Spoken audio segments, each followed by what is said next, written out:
Hello and welcome to another installment of At the Podium with me, Patrick Huey. I am your host and guide and fellow student as we hear words of wisdom from folks who come from different walks of life, careers, and experiences, but all share one thing in common. They have stepped fully into the transformative power of saying yes to the unexpected turns of their lives and are now making an impact on the world we live in today.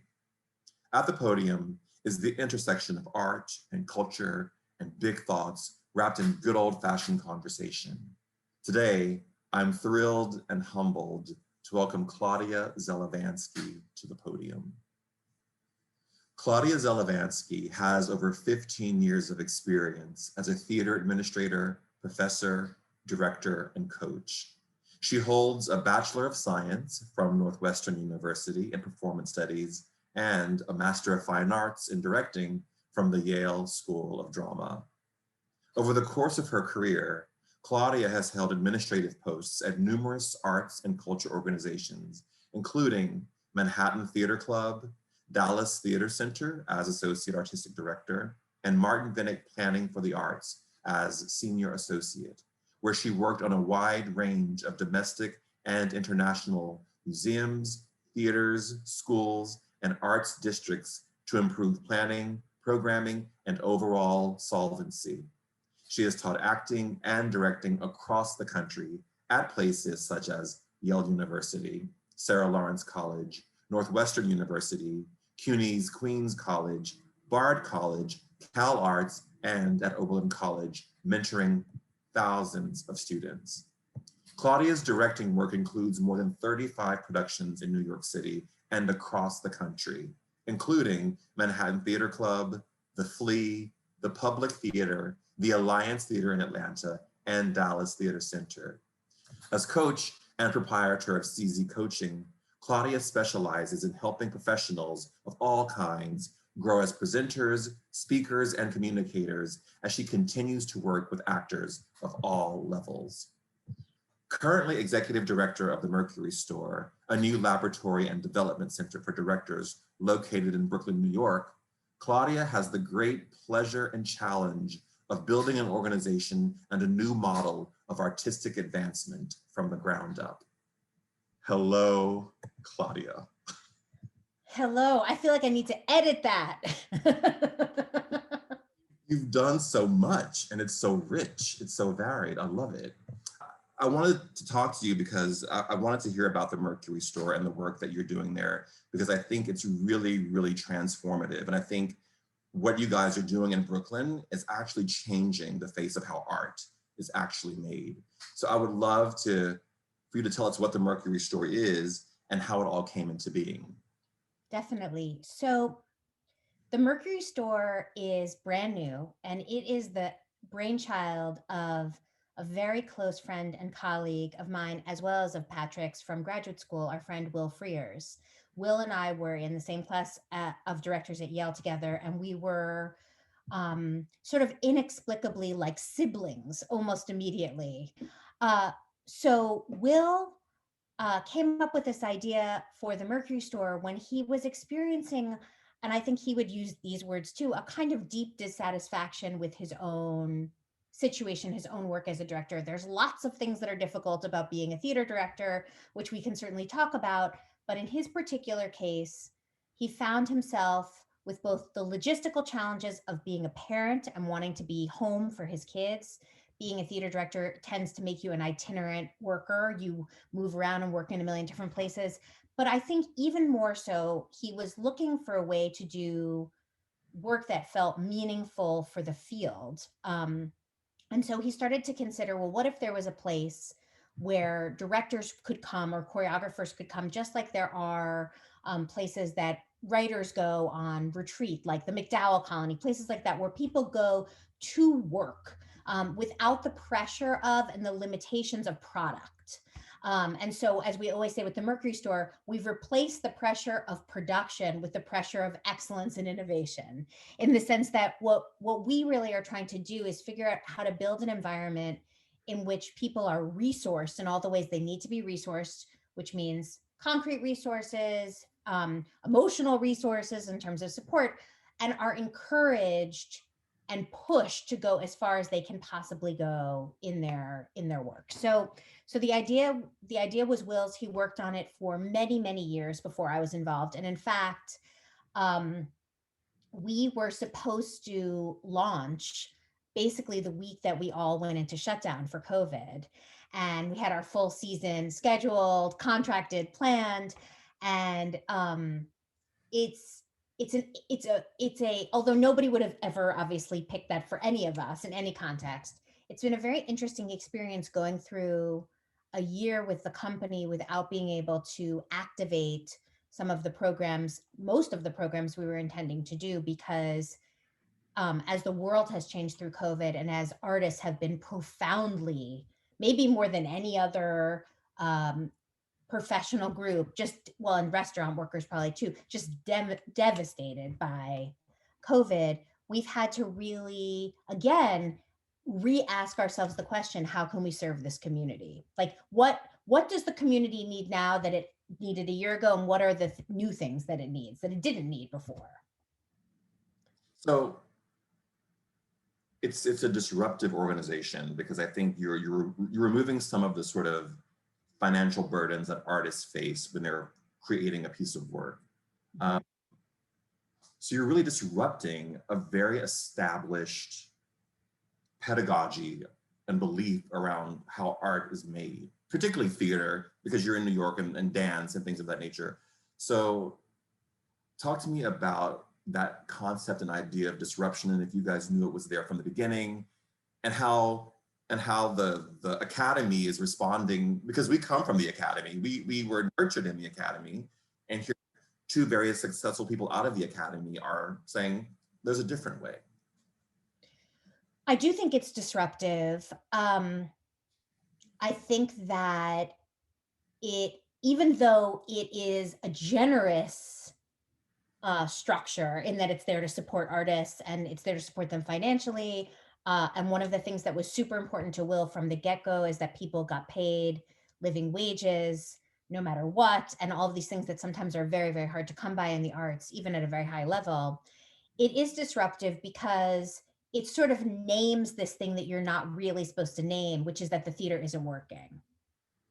Oh, yes, yes. You know what I mean? Because it's sort of like, and I'll be honest with you, Patrick, you know this, but for the audience, just to share in the interest of full disclosure, the idea for the Mercury Store came from Will's discontentment, his frustration.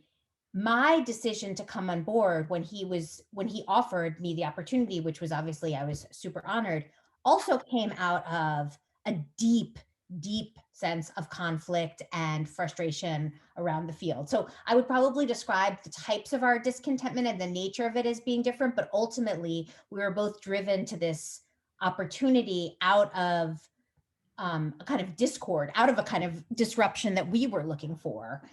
So the Mercury Store doesn't need to exist if everything's hunky dory, right?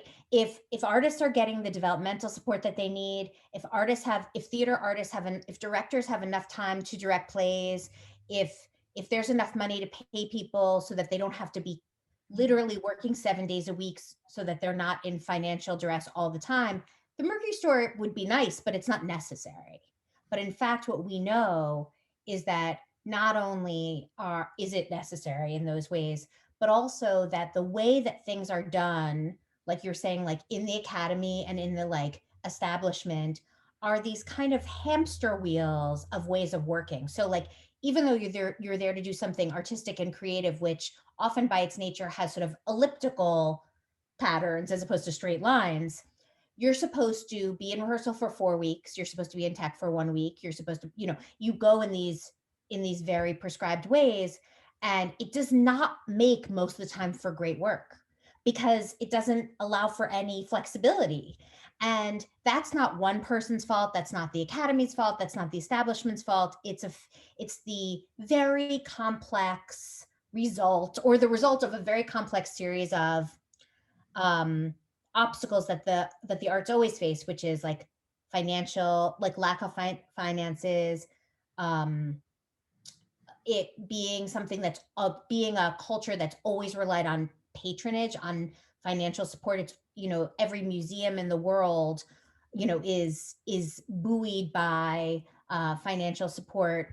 There are all of these reasons that the structures have become super, super tight, but they really aren't working. And they're not working to make and they're not working to create opportunities for the artists to get better and stronger and push the envelope. And they're not creating new models for work because they're just too restrictive. So I do think that the Mercury Store is a disruptor because it's standing up and saying no. And it's also, hopefully, even though not every organization will be able to do this, it's also saying, like, treating people with decency, paying them the way that they deserve to be paid, giving them the time off that they need, hopefully down the line being able to offer health insurance. We have it as staff, but to artists that are coming in, like thinking about health, deep, like holistic health as a route to making good work, because is really at the center of what the Mercury Store is about. So I do think of it as disruptive.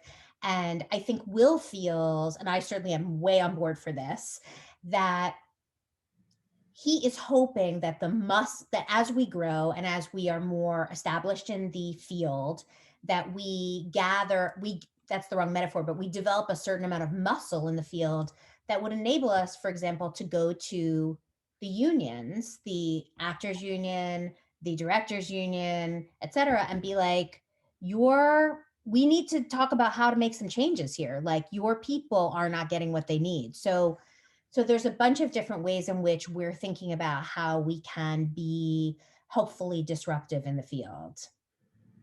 But I think, honestly, the last thing I'll say about it, and then is that content has not been able to be first in a very long time. Mm.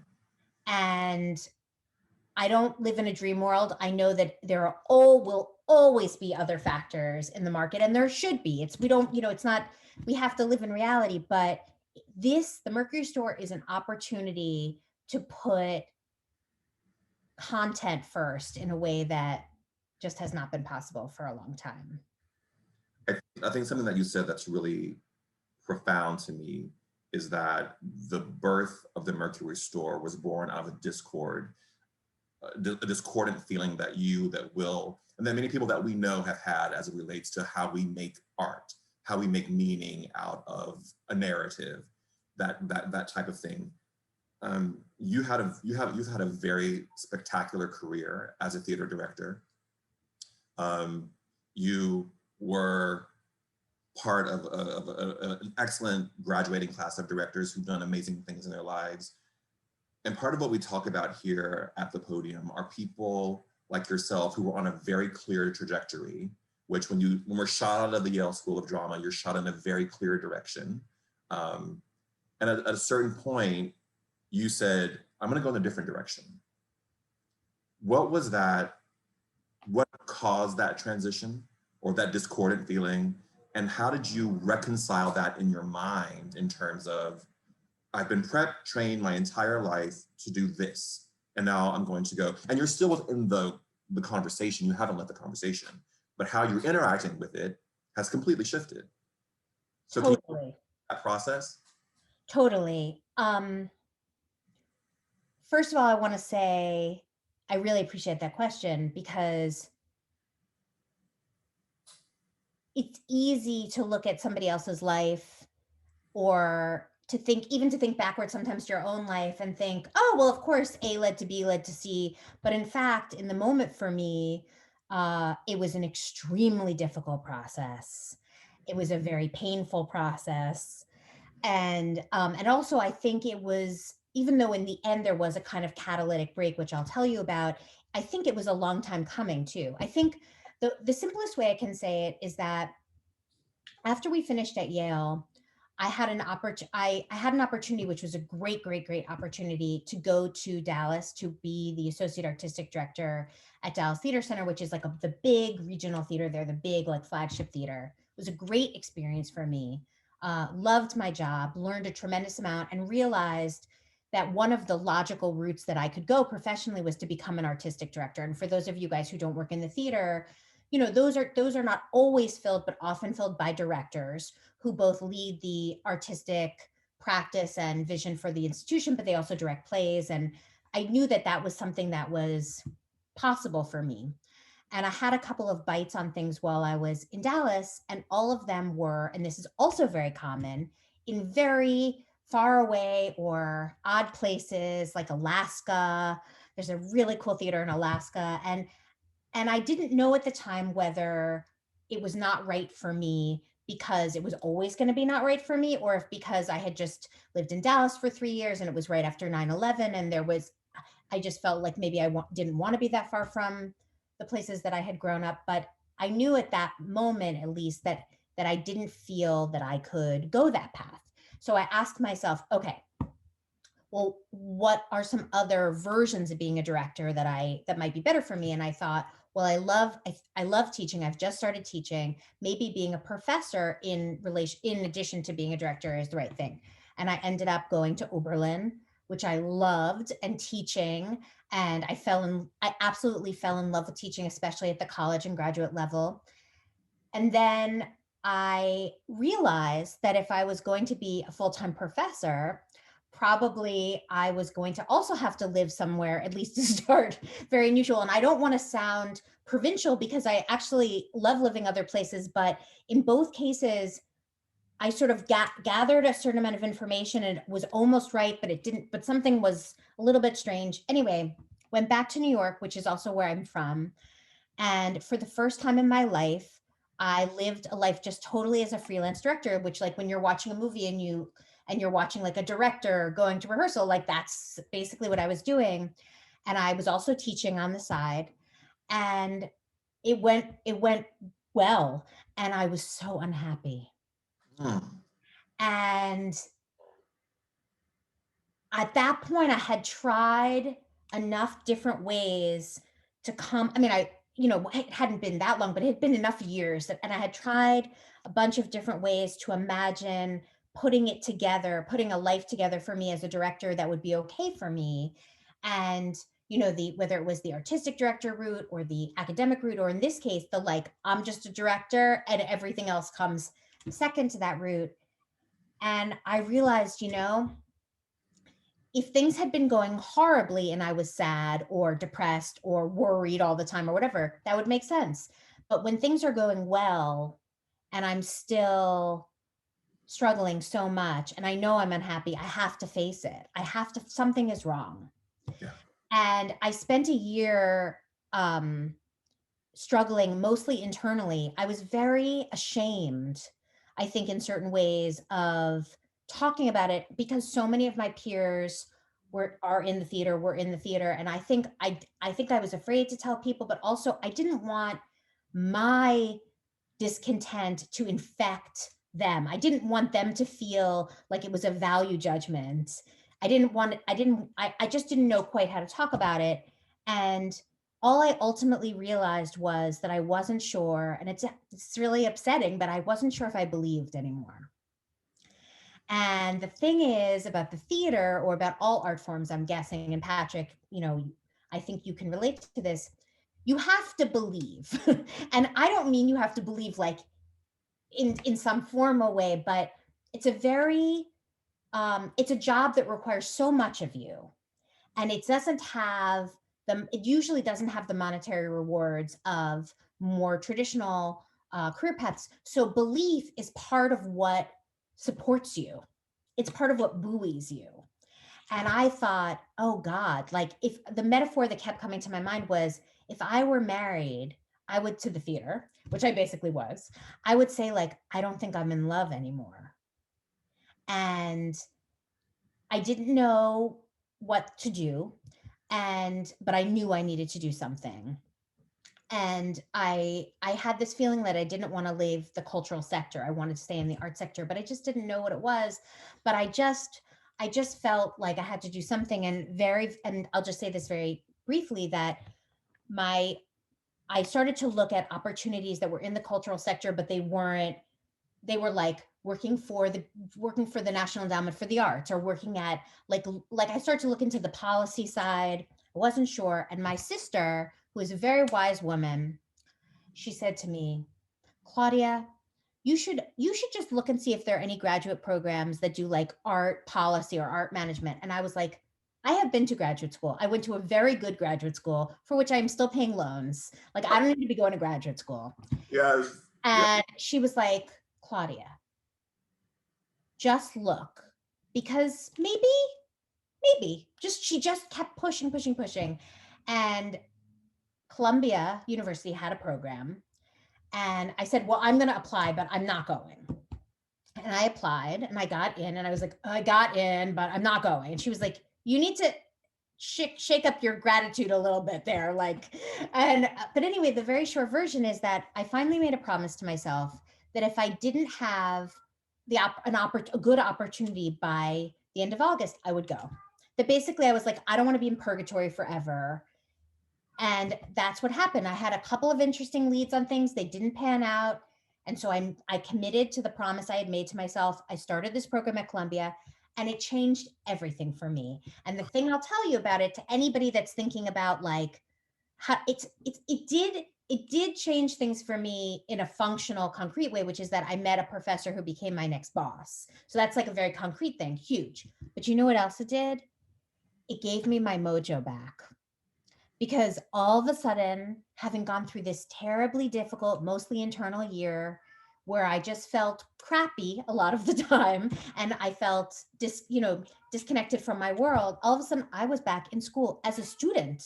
Hadn't been in that situation in a long time. And I was like, oh my God, if I work really hard, I'm going to get all A's and I'm going to learn all these things. And all of a sudden, being inside of a meritocracy again, being inside of a system that if you really did your best and you worked really hard, you were going to get rewarded for it, was extremely healing. And then, of course, I also learned a lot. So I did not end up finishing that program. I just started it and I met my future boss. But that was really that was really what the pivot was like.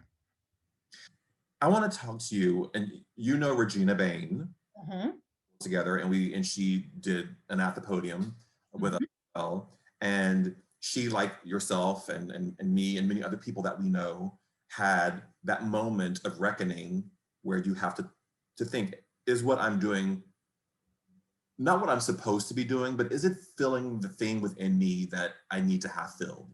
And that led her down a path to where she is today at the Louis Armstrong House through Posse and all of that. But Mhm.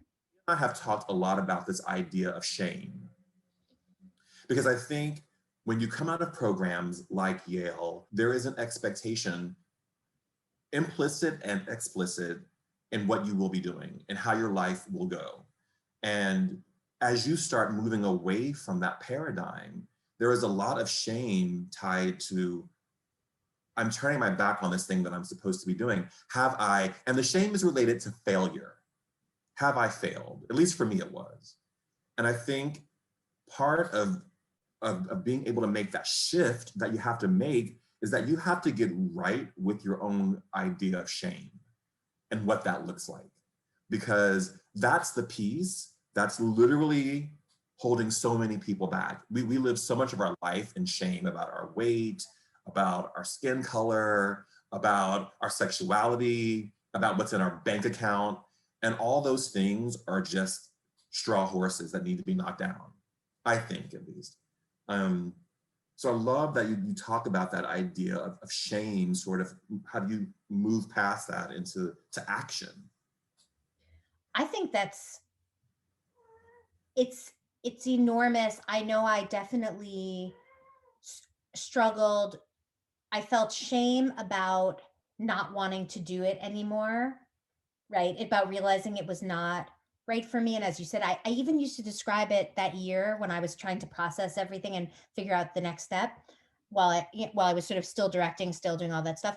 I used to describe it as being in the closet because I really uh, felt like I had, like I could not come out in certain ways because I think of the shame that you're describing. And then I also think, Patrick, that even though being at Columbia uh, really revitalized me in certain ways and gave me a way to move forward, it's the shame stuck around in this as I moved into my new position. I Then the shame became interestingly less externalized, less about like I wonder what so and so thinks or did I mess up, or and more internal in that when I was working for Martin Vinnick Planning for the Arts, which was a really interesting job, and Martin Vinnick is a remarkable and very decent man. So I felt incredibly lucky to be working there.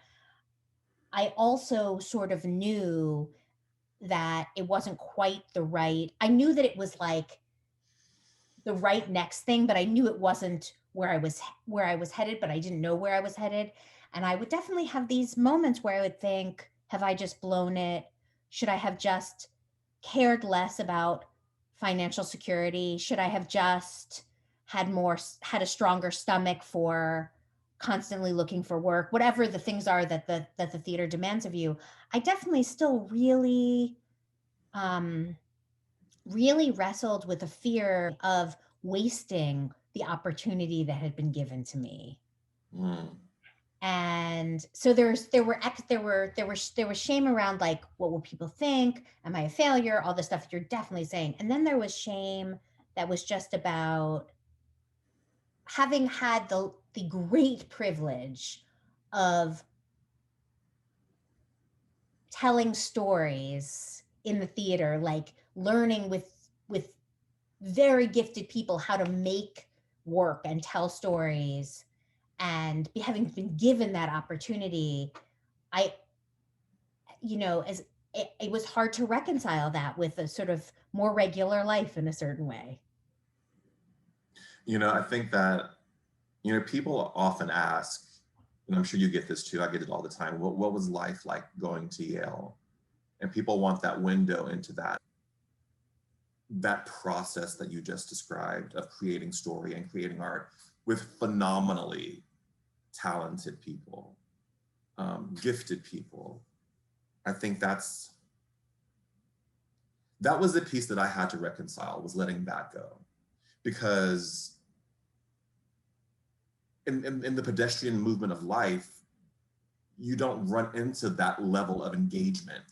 And it's by design, you don't do that, right? By design, you don't get to step out of life for 3 years and just go do something like that. That's so specific and so concentrated. So I think, and that's part of the grieving process. I think when people have to say yes to something new, is that all those things that were familiar and tactile to you, they don't vanish or diminish, but the place they have in your life must shift to create new space for something new to come in, which can be equally as glorious, beautiful, etc. But it's different. It is. And I agree with you. It's so funny. I have found in my life that people often do ask me about Yale, and that in the theater, people have very strong feelings about it, positive and negative. Like it's like a lightning rod or whatever. But in fact, it's not really lightning rod. It's just a school that happens because of its history and commitment to be able to gather people who are very, very unusual to be able to do creative work together. And I had the same experience as you, Patrick. It was an enormous blessing for me. And even though we were always stressed out and exhausted and like tired and mad and all that stuff, because we worked very, very hard there. Um, it didn't it I remember even thinking way before I had my moment of crisis, my crisis point. I remember even thinking a year or so after we left, oh, that's never going to happen again. I do remember having that thought that it was, and I want to say this just for context, for anybody for whom this is not the world that they typically have occupied or whatever, which is that this is true in lots of fields, I know, but so I'll just share about it for the theater, which is that the theater is a field where the people who practice within it, the actors, the directors, the designers, the writers, the technical directors, etc., they spend a lot of time looking for work. And and I don't just mean that there's a lot of unemployment, which there is, but I mean that specifically if you sign on to be an actor or you sign on to be a director in my case, what you realize once you're professionalized is that you're going to actually have to spend like 50% of your time trying to get work. And for some of our colleagues, that was a bargain that was really okay for them. Doesn't mean they liked it. Doesn't mean that that was the part that they enjoyed. For some of them it was, but that piece of the puzzle was fine. For me, the less time that I got to spend working, like doing the thing, and the more time that I had to spend trying to do the thing, the harder it was to stay. It becomes what are your non-negotiables, That's right? right.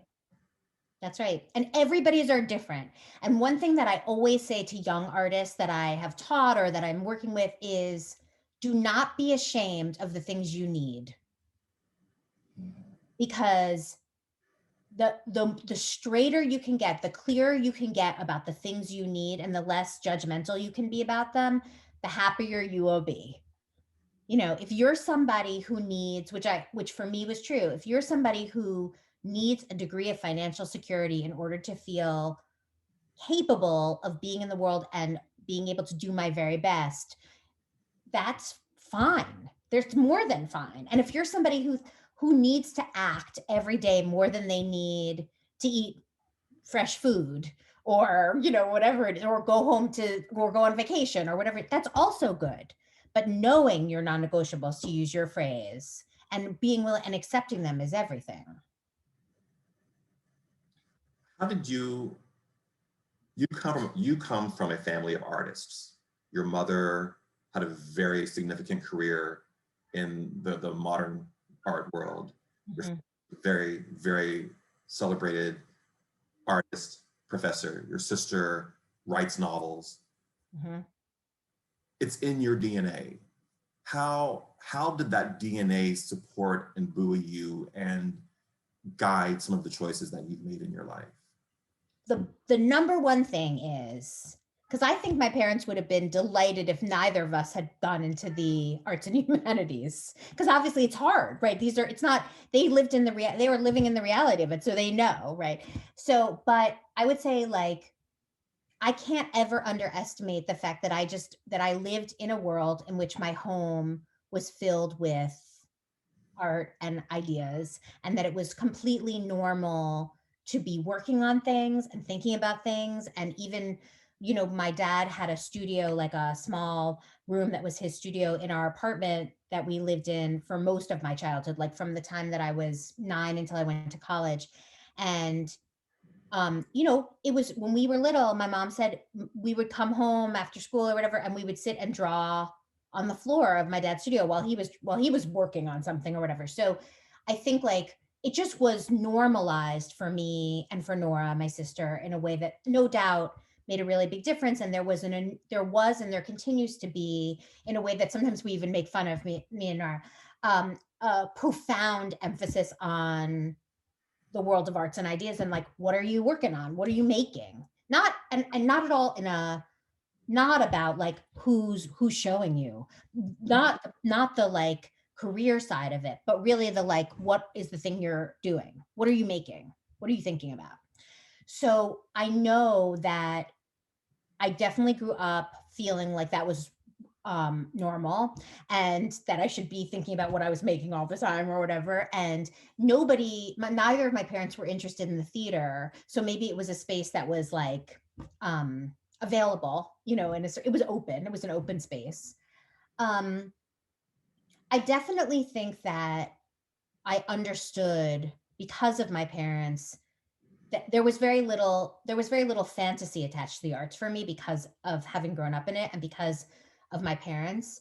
um I think that maybe even some of my anxieties that did surface ultimately, that made me feel like it might not be the right situation for me, were because I just never, there was never a point at which I thought I had a kind of, like, dream idea of it, because I just lived in a place where people were in it all the time. Um, so, and I would say, like, the only other thing I guess I would say is that another really big blessing from growing up in my house was that if you had something that you were working on or an idea, there were always people to knock it around with you. And my parents always took us very seriously, right? Nora always says, my sister always says, the flip side is that if you didn't feel like working on something, if you were like, I just really want to watch Judge Judy right now for like 3 hours, you were kind of like, oh God, don't tell anybody, because there was so much emphasis on intense intellectual productivity, right? So there's always like a flip side. But I think like for my parents, making art in both my parents' case, they exist in the visual art sector primarily. My dad also in the performing arts, performance artist sector. That was just a very normalized way of thinking about what you do. So it definitely, I'm sure it had and continues to have a huge impact on me. Um, but I think probably other than their intellectual and creative support, the fact that it wasn't sugar coated, there was no capacity for it to be a fantasy, probably did. You see me hesitating. I think it primarily helped me, but that's also, maybe people are sometimes a little bit buoyed by fantasy. Maybe it carries them along through hard times. For me, that was not really an option. Does that make sense? It does make sense. It posits the question about the idea of environment and what is normalized for you, and how do you process that, and how do you express that as you continue to grow and develop from that starting point. So I think there's something in that space of what you grow up in and what you're conditioned around that. And obviously we're not psychologists here, or I don't know the science behind it, but I'm always curious to know how that environment what we saw and what we grew up in impacts what we do today, even if it's a reaction not to that. Mhm. Nothing exists within a vacuum, obviously. I have one last question for you. Um, when people see this will be history. This will be past tense. But how are the arts saving this moment that we are in? An easy question for you, Claudia. I have to first ask myself, like, you want me to give you the like straight shot? Listen, you're currently at the podium, I'm so at the podium. Um, One of the things we're thinking about a lot at the Mercury Store right now is how to respond to and support artists who are going to be coming, as we all are, re-entering a different world, and not just a different world functionally, definitely functionally, but a different world in terms of global psychic energy. Like we have all been altered, and how we've been altered, and how that has made us stronger, and how that has made us more fragile, and all those things is not predictable. It's not something that you can anticipate except to know it's going to happen, right? You don't know what it is, you just know that it will be, right? um I always think and say a lot at work, and it's probably the way that I'm most disruptive, to use the word that you asked me about at the beginning. I always feel that the biggest service that the Mercury Store can pay to our community is to insist upon always asking the question, is the art important? Like, does it actually matter? Like, is this is this providing something? Um, Not because I expect a lot of, no, it isn't. No, not because I expect necessarily that much negative in response to that, but because I think it's important for us to be brave enough to consider that question. And for a year, and for a year in which we were all in our own ways, emotionally and also concretely, laid bare and forced into a scenario in which we were literally food, shelter, safety, protection, I can say that I know that for me and many people, certainly one thing that the arts, I think, provided for lots and lots of people during this space of being really in the inside, like being really in the inside of the COVID sort of like trap bubble. I think the arts probably provided for many people in the form of music, in the form of both played like Patrick and listened to, and in the form of movies and television and all that stuff, a way to escape in a very healthy way, a way to get out of the headspace that we were in. So I know that that is true, and I know people. They know just from how much people use those services that that really made a difference. And I will say to you that I think that to your question, the question of how the theater, or forget the theater even, but the arts support us moving forward is very open-ended. And I know that they will, and I know that they're essential, but I don't know what that looks like yet. And I want the Mercury Store to have the courage of our convictions in allowing it to reveal itself and meeting it, as opposed to just being like, well, we're just going to start doing plays again, right? I want to be bold enough or disruptive enough to say, well, here we are. What do people need? What are people looking for? Do people just need to gather? You know, do they need to hear a story that they've heard before? Do they need to hear a story they've never heard before? So I feel like the arts really provided a balm for people. And I know they did for you, Patrick, and they certainly did for me over the year.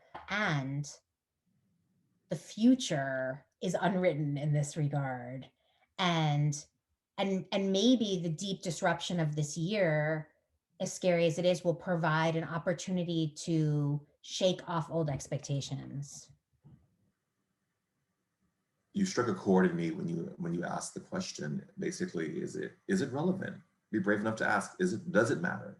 Is it relevant? And I think the more that the arts, because the arts tend to lead the way for the rest of the world, I believe, um, the more that the arts can open its arms to reflect the moment and the time that we're in and hold all of that, it can only accrue to the benefit of the world, I think. And that's a big statement, but it's, you know.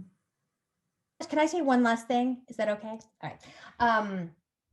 So oh, I want to say, you know how we were talking about how when you make the transition from one way of thinking your life is going to go into another, and you carry certain things about what you loved about the first thing into the next thing, but some things go away and all that stuff.